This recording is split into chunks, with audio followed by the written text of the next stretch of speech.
Welcome back, everyone. Kids are awesome, but sometimes parents have to remember when they drive you crazy, the key word here is you.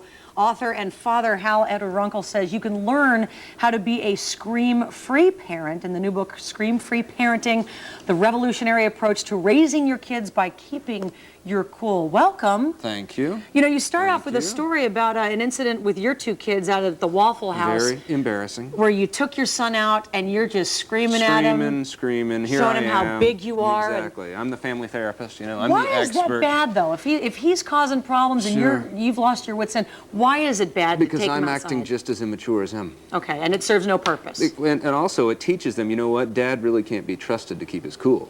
Really, Dad needs you to keep his cool. Because I need you to behave a certain way in order for me to regain my composure. Right. And then we wonder how things got so backwards and how our kids got so powerful.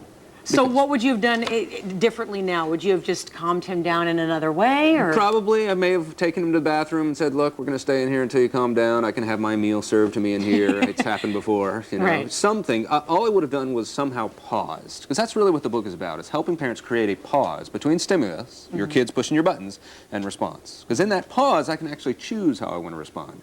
But when I don't, when I just have this knee-jerk reaction, it automatically just makes things worse. You say in your book, one of the things I've believed for years, that in order to be a great parent, you sort of have to focus on you. You've got to have your own thing going on. Sure. You've got to serve as a role model that your kids will respect instead of assuming your life has to revolve around them. I cannot orbit my life around my kids without giving them the impression that the world revolves around them. Absolutely. And then I have the nerve to call them self-centered when they act that way. But right. I help treat them. I set them up for that by saying it's all about you. My kids are a huge part of my life, but they are not my whole life. Right. That's just too much pressure on them. Because if I say you're my whole life, then you better not screw up. Then you better get good grades. You better appreciate all the sacrifices I make on your behalf. Right. And don't you find that they respect you more when you actually have... It's amazing. Yeah, I totally agree. I'm so glad you word it so well. All right, let's walk you through some of the tips for parents out there. One is, give your kids physical and emotional space. You don't have to hover. You don't have to baby them. Is that what you mean by that? Absolutely. Absolutely. Give them space. And you know what? Our job is to prepare them for life without us. And what is a skill they're going to need? Decision making. So I'm going to highlight the choices they do have. Son, instead of telling my son, come in for dinner, look, son, you have 1 minute to turn the TV off. If you don't, then I will. That's your choice. I'm not going to be angry at you either way. But if I turn it off, then it's not going to come back on for you for the next 2 days. Right.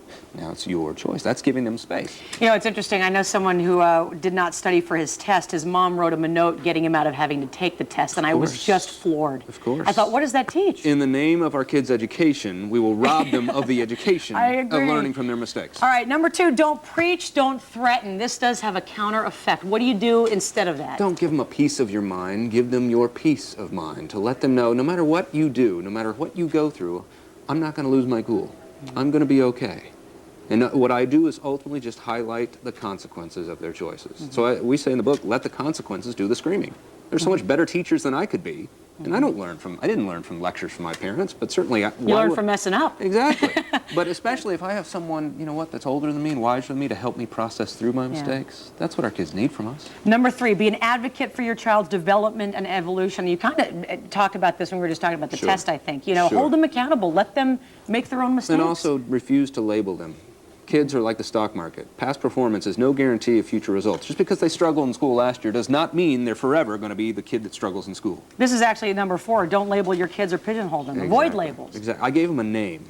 I should stop there. Because no one is ever always anything. Right. No one's ever always smart. No one's ever always pretty. No one's ever always anything. Well, and it's discouraging if you assume your parents already don't have the faith in you, then you tend not to want to, you just live up to what you expect them to do. Instead, we want to build them up so we can put the bumper sticker on the back of our car that says proud parent.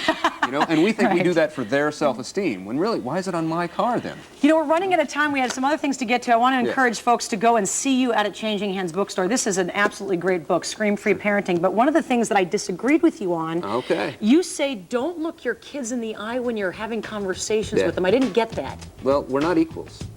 So you and I are equals, and we can look eye to eye and not feel intimidated. But when I'm looking at my kids, it's like I'm staring them down and I'm needing them to focus on me. And you know what makes them just get defensive?